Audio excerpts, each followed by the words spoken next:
Welcome to Discovery Tour by Assassin's Creed, Ancient Egypt.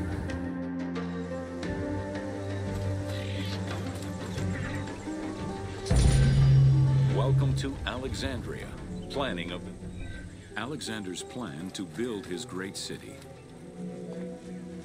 Though Alexander considered this location ideal for his great city, it presented considerable challenges. The Great Walls of Alexandria had a humble beginning. Excavations led by Mahmud Bey al-Falaki in the 19th century revealed that the wall enclosure measured.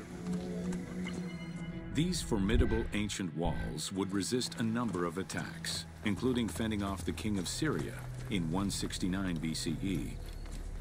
It wasn't until 295 CE that they eventually fell to Roman Emperor Diocletian, and this only after. Alexandria's principal architect, Dinocrates, chose a Hippodamian grid plan. The grid maximized functionality with a central corridor ran from the Mediterranean's north port down to Lake Mareotis to the south. Alexandria was most likely built upon an already existing Egyptian village. Upon its completion, the Egyptians reviled the city, refusing to call it by its founder's name.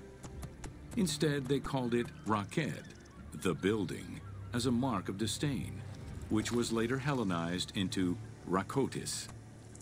Despite this, the name Alexandria would remain.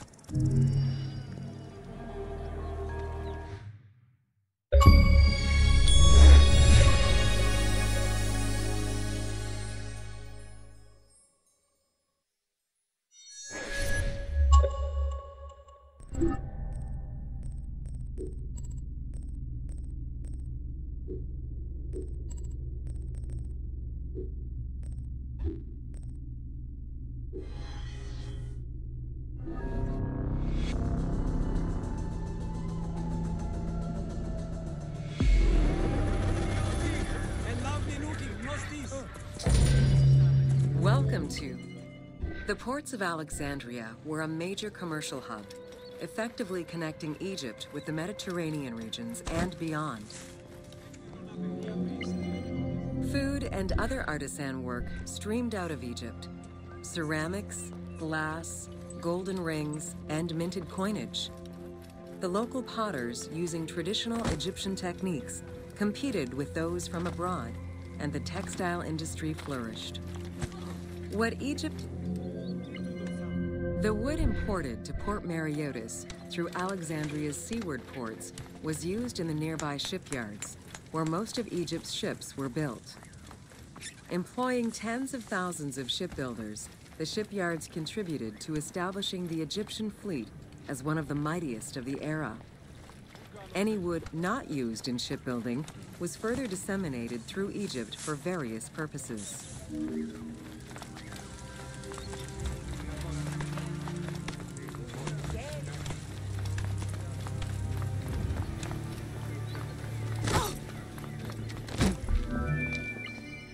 The southern port of Lake Mareotis was the biggest in Alexandria.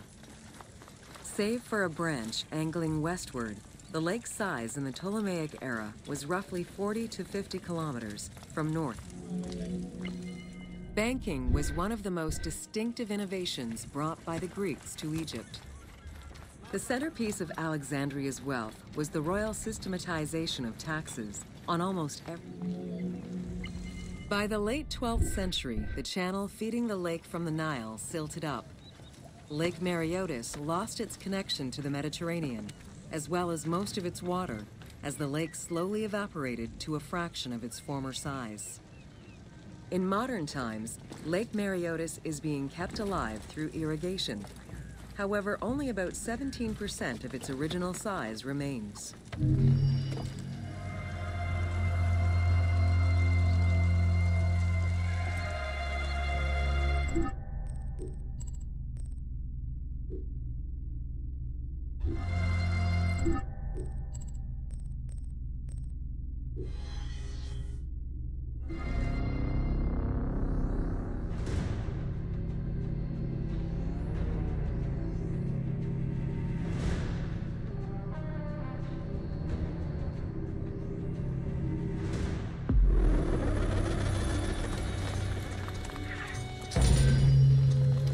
to Alexandria. Like most Greek cities, Alexandria offered multiple forms of entertainment. Most were related to cults, religious practices, and the festivities surrounding those practices. Among those festivities, the most important ones were the dynamic. Games and competitions were organized whenever possible in locations such as the stadium, the hippodrome. Like all good Greek cities, Alexandria had a theater. The architecture of this structure is Roman in style. This is because At the theater, one could witness the plays of contemporary comic and tragic authors. The play you are witnessing below is Menander's Dyskalos, more commonly known as the Grouch, a late and popular entry in the Greek comedies.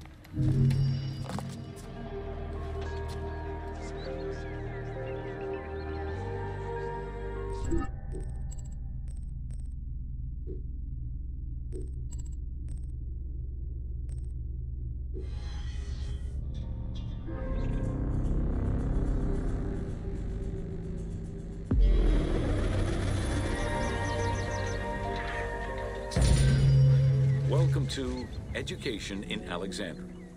The education of young Alexandrians did not differ from the one generally dispensed elsewhere in ancient Greece. At the age of 7, teaching was generally done outside, in the open air, in the gymnasium. Here, both girls and boys are shown attending a class given by one of the rhetoricians of the era. The team made the choice to show both genders attending class within the context of the game world. Even though it is historically inaccurate, the team felt it was not necessary to prioritize historical sexism over inclusive gameplay.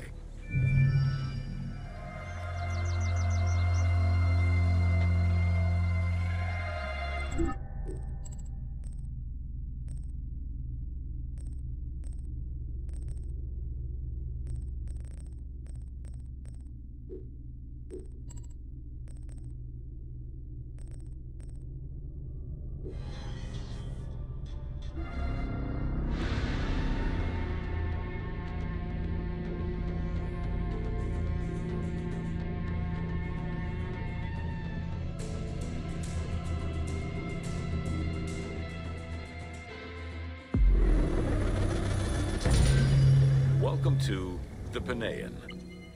The Panean was a temple built in honor of the god Pan, divinity of nature. Pan's attribute was his namesake musical instrument, the pan flute. His temples were usually located in caves, and to give proper honor to the god, Alexandrians built an artificial hill upon which they housed his temple to compensate for the flat relief of the city. The artificial mound had the shape of a spinning top or a pine cone, which was accessed by a spiral staircase. The top had a panoramic view of the entire city. Only such heights would be fitting for a mountain god.